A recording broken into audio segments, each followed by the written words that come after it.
Wycombe, who is our wonderful OSO parliamentarian. Let us receive her with a silent applause. Okay, I am going to cover 3 areas. I don't know why I'm not on the screen. I've unmuted. Oh, well, I'll just keep talking. You are. You're okay. You're on the screen for I'm us. on the screen? Okay, I'm not on my screen. That's okay. First of all, where you can find various things to refer to. As you know, we are ruled by Robert's Rules, and this is Robert's Rules. I affectionately refer to it as Fat Roberts because it's the big book that's got everything about it, running a meeting and the rules.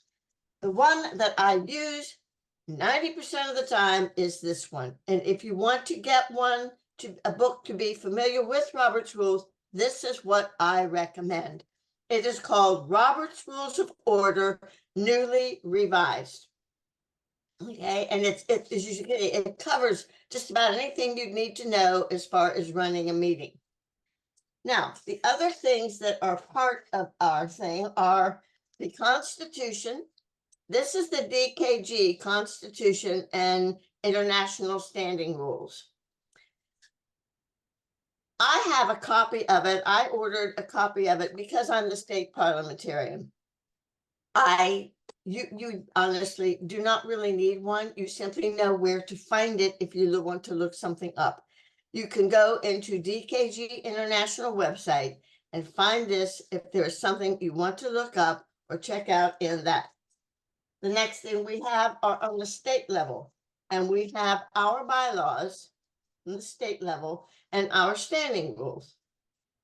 As parliamentarian of the state, I have hard copies of this because that is what I want to have. I need them. I'm an old person, so I like paper in my hand when I'm trying to find something quickly. What you might want to do if you think you'd like to have this handy is before I became state parliamentarian, when I was chapter president, I downloaded this on my computer and had it at the corner of my desktop. Therefore, I could just click on it, open it up, and find a page I need to get an answer. So that is that. The one thing you really need to be familiar with is your chapter rules. We once in my chapter had a president who proposed something that was against our chapter rules. And she didn't know that because she hadn't read the rules. So I would advise you to be familiar with your own chapter rules before you get going on things. One other thing, and you'll hear this later on about the voice. As an officer of your chapter, you need to be reading the voice when it comes out. It always comes out the first of the month. It's up there by 12 a.m. So if you're a night owl, you can even read it right away at 12 a.m. And I will let you on a little secret. Our editor who puts out the voice can tell if you've opened it or not. So she kind of knows who's ignoring the voice at all times. So you probably want to keep reading that and checking it out. It can have some answers for you. And the last thing I want to point out, the International has come up with the handbook of DKG Society International. This is very handy. This is what they asked you to read before you came to this meeting, because this kind of tells you everything you would need to know as far as running a chapter, so to speak. They used to have the go-to guide and the rules for chapter presidents. They took both of those and combined them into one document, and it's very handy. This one, I would suggest that you download it and have it on your desktop so that you can refer. If there's a question comes up, you can go and refer to it. The other thing is you can make a copy of a page. For example, there's a page in there, can't remember which page it is, about retention. And that tells you about all the things you have in your files that you need to keep and for how long. For example, a lot of people don't realize your minutes have to be kept forever. You can never get rid of the minutes. Like we're 2 years later, we don't need those minutes anymore. No, you keep those minutes forever. So that page about retention, that is something that, like I said, you might want to look up, flip through here and copy that page to have it ready. Now, I will tell you a little secret about copying that I learned through trial and error. When I wanted to copy page 2, I could tell my computer to copy page 2, which it did. However, there are 3 pages at the beginning of this that are not numbered. So what it really copied was the Roman numeral 2. So if I wanted to copy page 2, I had to tell my computer to copy page 5. So just note as far as the numbers on the pages, and remember your computer won't know that it says 2 at the bottom. It only knows it's the number of pages. So you would need to add 3 onto that to make copies. You can still get the go-to guide if you want to. It is not put out by DKG International anymore, but it is still available on our state website. So if you want the go-to guide, it has a couple more things in the appendix that are not in the handbook, but everything essential is in the new handbook. But I just will tell you, it is still available if you want it. Now, what I'm going to talk to you about next is the meeting protocol for a chapter business meeting. We're going to go through the agenda, and I have the handout that you probably have copied so that you would not necessarily have to take notes. But I'm going to go through that. You're going to start by calling the meeting to order. You always start your business meeting by calling the meeting to order. And you simply say, I call the meeting to order. I mean, that's very simple. You may have opening remarks. If you have guests, you may want to introduce them. Maybe even at your first meeting, you want to introduce the officers. That's up to you. But what you do for opening remarks is up to you. If you read the Roberts Rules, it says in large meetings, you have the Pledge of Allegiance. Well, we do that on the state level. You don't need to do that in smaller meetings on the chapter level. So we would sometimes have words of inspiration. What you want to watch about the words of inspiration is that they are not exceedingly long. People do not come there necessarily to hear a long reading. I know when our chapter did it, we kept it to 5 minutes, but some sort of words of inspiration. They're not required. They're just if they fit into what you want for your chapter. Then the first item of business are the minutes. You need to send the minutes out before the meeting so that people can read them and you do not have to read them out loud at the meeting. Now, we send our minutes out before the meeting. I know we have people who don't necessarily open up the computer and read the minutes. They see the minutes, oh, okay, there's the minutes. So I can tell you what we have done to solve that problem. We used to have when people come in, they pick up an agenda, they pick up the minutes, they pick up the report from the treasurer, and that's a lot of papers. So we started printing the minutes on the back of our agenda. Like this is one of our chapter's agendas. And this is the minutes that we have simply put on the back. That way, if somebody comes to the meeting and hasn't read them, they can take a minute or two to read them right there. They have them in front of them. They are accessible. Therefore, when the time comes for the minutes, you say, you have received the minutes. I'm sorry, I'm talking too fast. You may say, you have all received a copy of the minutes. Are there any corrections?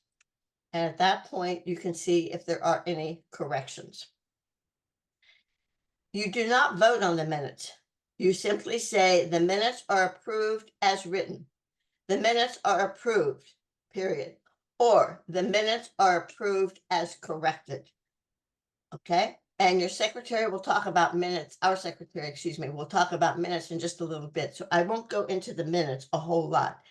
The only time you might vote on minutes is if someone is making a correction or suggesting a correction and others disagree with that correction, then you might have to vote to decide which way you want to go. I can say in all my years, that has never come up. But if it does, you would have to vote on that. Okay, the treasurer's report. This one's very easy. Your treasurer stands up and she gives her report. She is just giving you information. There's nothing to discuss. Once she has given that information, she might ask if there are any questions, if you didn't understand something. But all you have to say is the treasurer's report will be filed. So that part is very simple. Corresponding secretary's report. She may not have anything to report. You might ask her ahead of time and not even put her on the agenda if she has nothing to report. Ours will usually report if she's received anything or to whom she has sent out cards or notes. So we have that. Reports of officers and boards. If you have people on the board who are kind of reporting on something, for example, I am the second vice president of our chapter, and that position in our chapter does the newsletter. So I might say, they might say, does anyone, do we have anything? And I might say, I'm going to be putting out a newsletter at such and such a date. The deadline for getting any articles to me is such and such. I will also send out an email to that effect, but we do not do a newsletter every month. We only do 4 newsletters a year. So that's just an example of what might come up as far as anyone on the board having something to present. Then you have a report of the standing committees. You don't need to have every committee report. You don't call on a committee and them to say nothing to report at this time. You only hear from committees who have something to report. And as president, you should be informed before the meeting if they have something they want to report. They should not be surprising you. They should be letting you know if they have something to report. And you will have it there when they present their report. If they are presenting something that you all need to vote on, you will vote on it right at the end of their report. They will make the motion, and we're going to get to motions next, but you will make the motion and you will report on it at the end of the report. An example, your finance committee, at least once a year, the finance committee is going to need to give you a proposed budget. The finance committee may give that proposed budget. There may be some discussion or some, well, there won't be at this point, but they will give the proposed budget and they will say, by direction of the finance committee, we move that you accept this budget as presented. Now, at that point, there can be discussion on the budget. If somebody wants to change something or whatever, or wants to question or whatever on the budget, there can be questions at that time, or motions to make some changes. But then once you have finished with that motion part, then you will vote on the budget as to whether to accept it as is or as corrected. Once you have voted on that budget, it is accepted. If you want to make any changes to it later, excuse me, you have to vote on it again. You have to vote on any changes. That budget is your guideline. And if you're going to change it, any way you're spending money, you're going to have to vote on that change. I will tell you what our committee, our chapter has done, and it was actually on the advice of our treasurer, is that we have put a clause in there that she can spend something not exceeding $25. She can go over budget not exceeding $25 on an item without revoting on the budget. I can't remember exactly how we worded that. It's in our handbook, it's in our chapter rules, but we are allowing a $25. Now, I believe that the international allows a $10,000. That is about, I don't know how many years worth of budgets for us. So we kept it, you pick something that works for your chapter, and we picked $25. So if we have budgeted a certain amount for a program, and that program is going to go over budget, if it doesn't go over more than $25, we don't have to vote on it. So that's just a thought for you to think about as far as your budget is concerned. You're going to hear reports from various standing committees, and some may simply be reporting some news to you or where they are and what they're working on, and others may have something for you to vote on. You should not spring something on your president that you're going to be voting on there at the meeting. She should know ahead of time about what you're going to propose to be voting on. You don't want to do that to your president. You don't want to have her trying to think quickly on her feet and not realize what's going on. She needs to know ahead of time. Then you can have reports of special committees. These could be your ad hoc committees. We will have one this year because our chapter is in charge of the joint meeting with our sister chapter. So we will have a committee working on that. And this is where that type of committee would make a report. Getting down to unfinished business. This is where, first of all, there's no such thing as old business. There's unfinished business. Now, this is very tricky. A lot of people want to throw in something for unfinished business just because we might have talked about it before. There's only one thing that fits the category of unfinished business, and that is an item that you were discussing at the previous meeting but didn't get finished with. Like maybe you're limited to a certain number of hours or a certain time that your meetings end, and you were discussing this, but you didn't get finished with it, and the meeting has to adjourn. You would bring it up at the next meeting. Another thing that could be unfinished business is if it was on the agenda for the past meeting and you didn't get to it, that's still unfinished. It was supposed to be discussed at the last meeting, but you didn't get to it, so it could be unfinished business. That's it. Everything else is new business. Okay, and then announcements and adjournments, etc. I have a few extra tips in there. I will tell you one thing that is stated right at the beginning of Robert's Rules, and it says a meeting should never be more formal than is necessary. So your chapter meetings should not necessarily be as formal as the state meetings. If you've been to state executive board meeting, they are fairly formal. You follow the procedure. You don't discuss things until it comes up as a motion. Things are carried on by the book, so to speak. Your chapter can be a little less formal, and I'll get a little bit into that a little bit later. Now I'm going to talk a little about motions. When a motion is made, and I've lost my motions.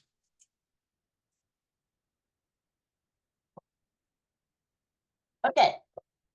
When someone wants to make a motion, they get the president's attention, raise their hand, get her to call on them. They wait until she calls on them. And when she calls on them, they say, Madam President, I move that we paint the ceiling blue. You need a second. Now, the person who seconds the motion doesn't have to agree with the motion. They can simply be saying, I'd like to see this motion come up on the floor. So she says, I move that we paint the ceiling blue, and someone seconds it. Then, when that comes up, the president states the motion word for word.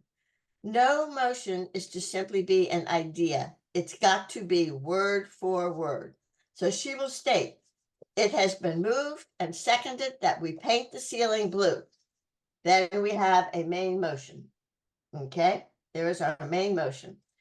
There can only be one motion on the floor at a time. So that's all we're talking about right now is painting the ceiling blue. And once she has stated it, it is open to everybody. You can't change the motion at that point. The person making it can go back and say, oh no, I meant sky blue. It's out there. She stated it. This is the motion we are working with. Is there any discussion? She has stated the motion, so everybody knows what we're doing. It is moved and seconded that we paint the ceiling blue. And then is there discussion?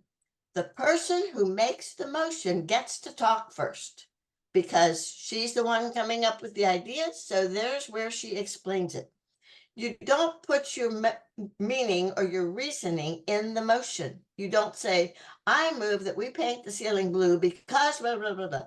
The because part comes under the explanation. The motion is simply one simple statement, and you've got your main motion up there.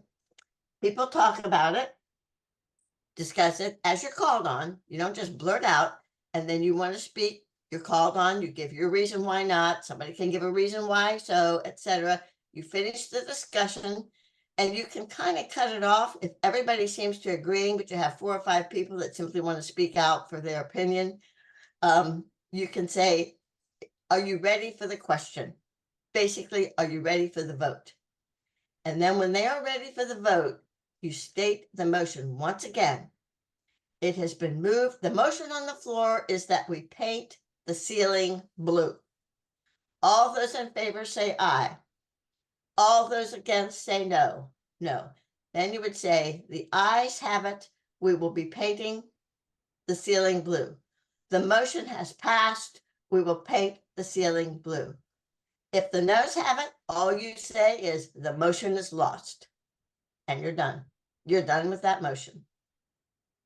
Another thing, if somebody presents a motion and nobody seconds it, the motion is lost. So somebody may have this idea and the rest of you think she's out of her mind and nobody seconds it, the motion is lost. Now I'm going to give you another example. Somebody comes up and says, Madam President, I move that we paint the ceiling blue. Got a motion. Okay, somebody seconds it. You say, it is moved and seconded that we paint the ceiling blue. And the person making the motion gives her reasoning as to why we're doing that. And then someone else raises their hand and they say, Madam President, I move that we add little white birds. So now they don't just want a blue ceiling, they want birds on that ceiling. So we've got that as another thing. Somebody seconds it. Okay, there could only be one idea, one motion on the table at a time. So now what we have, do I have it upside down? Yes, I do. Is an amendment to the main motion. But we can only do one thing at a time. So we're going to do this amendment. This person has said, I move that we add little white birds. So now you're saying it has been moved and seconded that we add little white birds. And the person who makes the motion gives her reasoning for that. And somebody else may talk back and forth, but then you finally come up to where you got to vote on those birds. So you say, are you ready for the question? Or it has been moved and seconded that we add little white birds. All those in favor, aye. All those in favor, no. The ayes have it. We will add little white birds.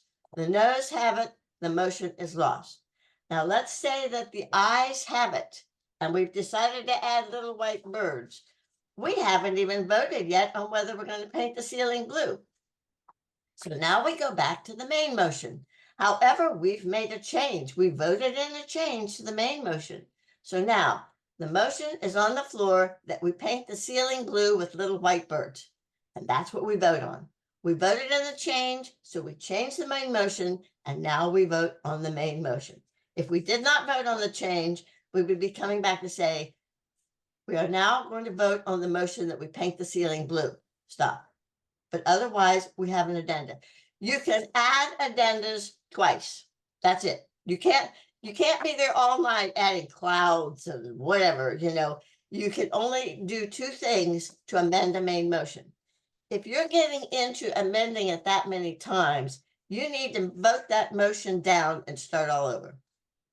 So, but you can only amend it 2 times.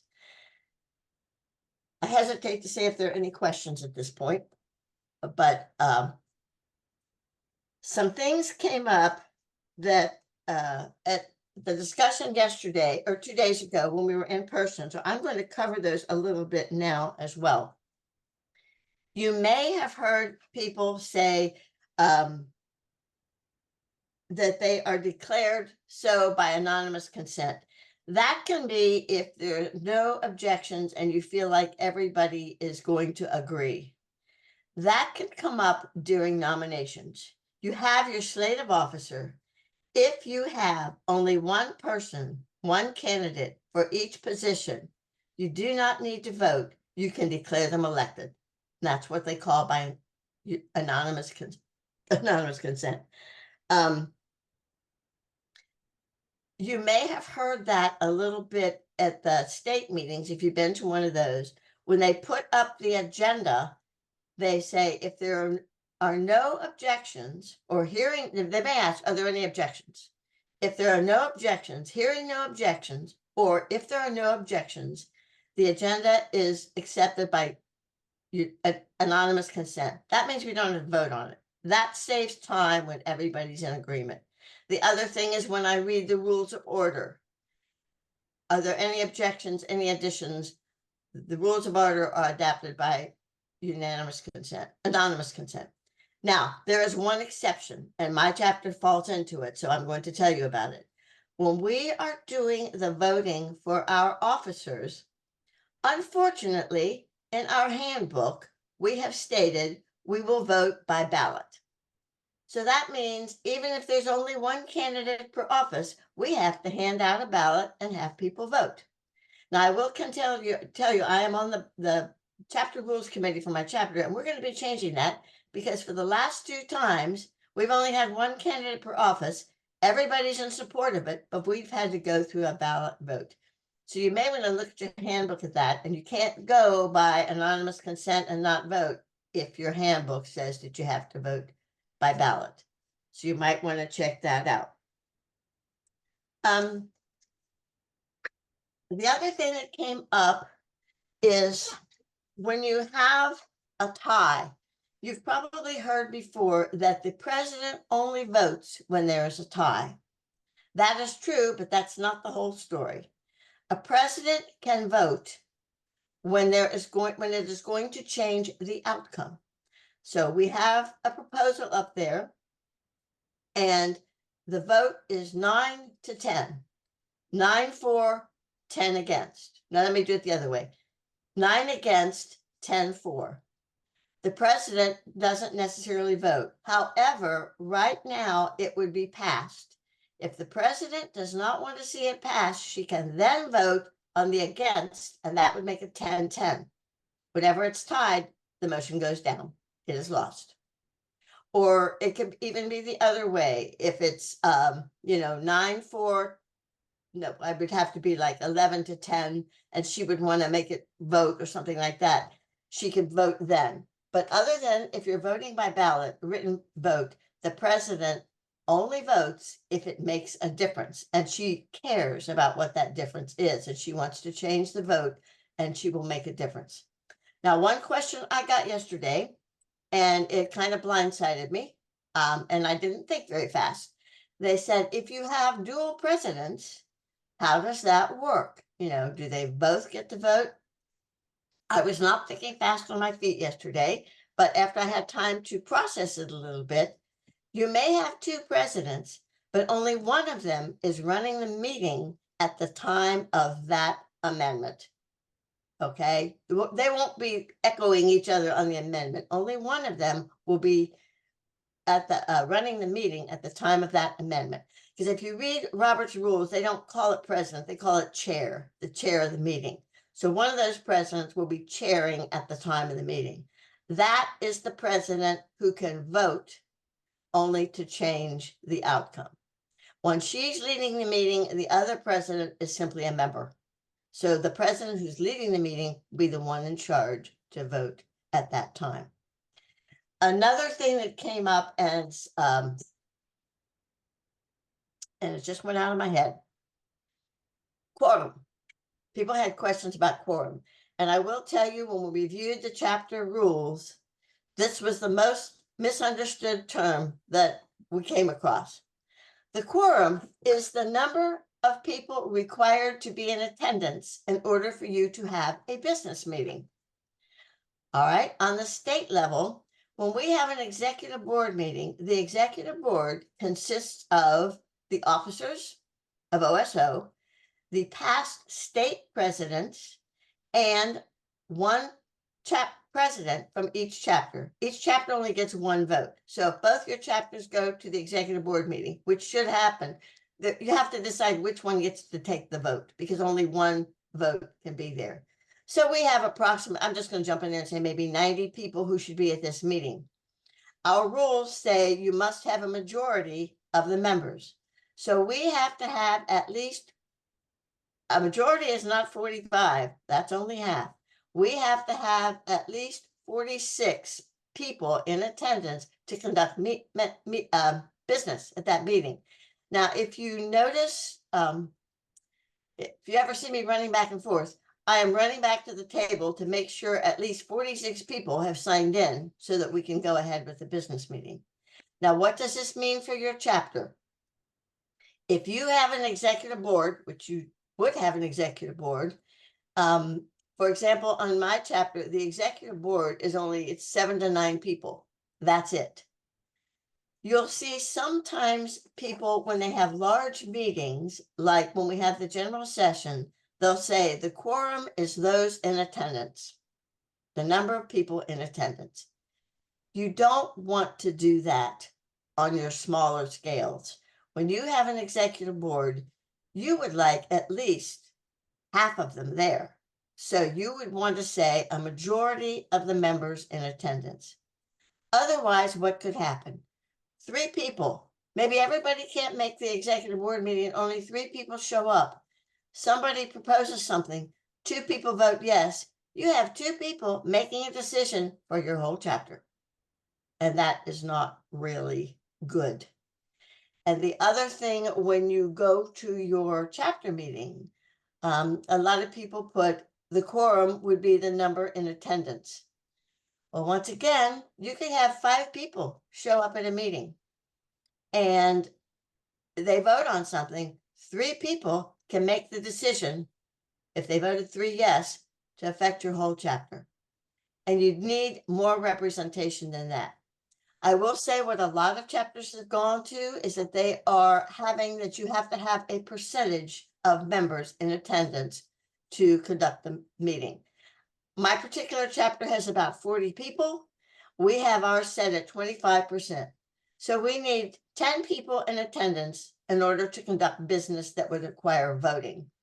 I can say we generally get that. If we set a majority, we would have to have 21 people at our meeting conduct business, and we don't have that a lot. So if you want to set a percentage, set what is appropriate for your chapter. 25% was appropriate for our chapter because we generally have in the lower teams at our meetings. So that works for us. But that's just watch quorum. It's thrown out there in various ways in these chapter rules. But what it definitely means is the minimum number of people you need there to conduct business. And you want to make sure that minimum is high enough that your chapter is well represented on that vote on that business. I believe that is all that I have at this time. If anybody has any questions, like I said, I built into my thing the questions that were asked in person. So I'm not sure if you have any others. And you have the notes. I will say I am available. You're welcome to, probably the best is to email me. I check my emails almost every day. I didn't yesterday because I was up in another city and I'm not too good about responding on my phone. I will check and see if I have it, but I'm not good at responding on the phone. But I do check my emails every day. I'm happy to answer any of your questions. Voice, Yes, Carmel Jenkins, Delta Theta. yes. Question about executive board. We've always included all of our officers plus the past president. Is that the correct makeup for your executive board meetings? You can do your executive board however you would like. Your latest past president should definitely be on the board. Whether you want it to include all of your past presidents is up to your chapter. No, there just are the some chapters- previous. There are some chapters that include their committee chairs. I will tell you, if our chapter had to include all the past presidents, we'd have half the members at our executive board meeting. So that you can do that. You definitely need to include the most current past president. Thank Definitely you. that one. Whether you want to include them all is up to you. You have some bit of decision on your chapter level. And like I said, some will include the chairman, some will include maybe a couple of the basic committee chairmen. We do not include the chairman because once we're trying to find a date where 9 of us can meet, that can get really tricky. And we want at least 5 of us there we'd like all of us there, but that's just, you want to watch about getting your executive committee too big, but whatever works for you is fine. You gotta have the basics. Got to have the officers and the current past president. You can add to that if you'd like. Did that answer your question? And there are some that will have what they call a member at large. They'll just have a couple of members who are on there just to represent the membership. Joyce, Yes. Diana Haskell. Could you go over amending your chapter rules? Oh, yes. Should there be something in your chapter rules about how or what the process is for amending the chapter rules, and whether or not that can be done frequently or just once a year or whatever? Could you speak to that a little bit, so that as we study our as a president, we study our chapter rules and we look at some flaws or some errors, can you help us with amending them? Yes, thank you, Diane. I forgot to mention that. Your chapter rules are a legal document. And if you are going to make a change in the legal document, you have to have most of your members involved in that. The other thing you should not be doing is having somebody make a motion at a meeting to amend your chapter rules.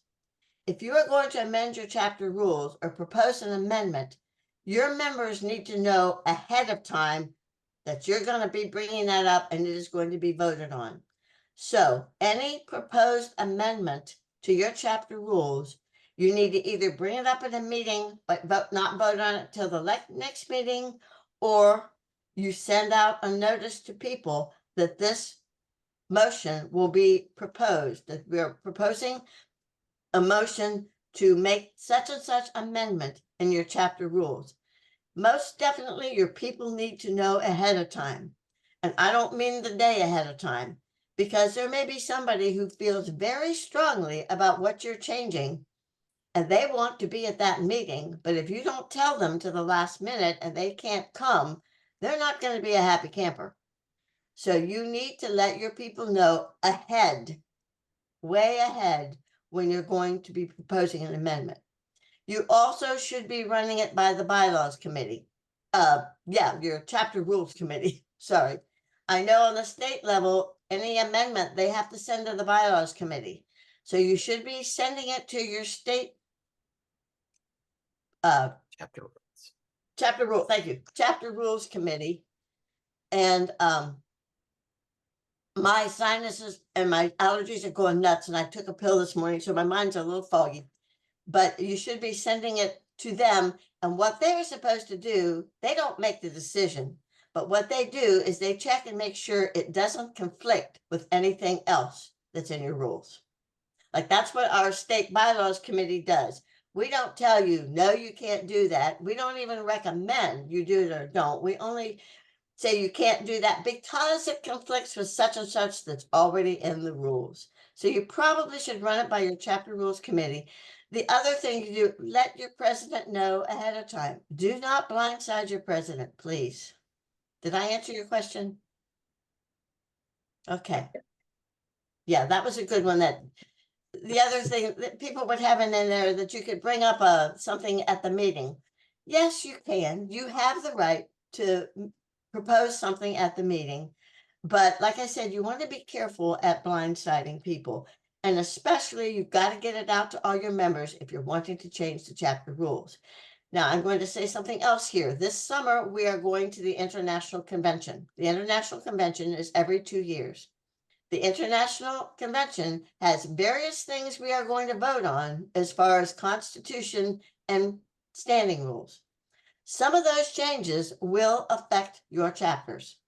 After the International Convention, we will get a list out to you as to what you will have to change in your chapter rules, and you don't need to vote on it. If it is mandated down from international, like a change in the Constitution, you don't need to vote on that. You simply need to let your people know this has changed. I had something else, but it left my head when you asked me that question. Yes. Diana, I think you're muted. Joyce, if there's a change at the international constitution and or international standing rules level, and you inform us, then that change occurs immediately at the chapter level as well. It's not Yes. when you get around to changing it, it occurs at the close of the meeting at the convention, which impacts chapters exactly on the same date. So chapters would need to update their chapter rules quickly and expeditiously, and then inform their members of that change.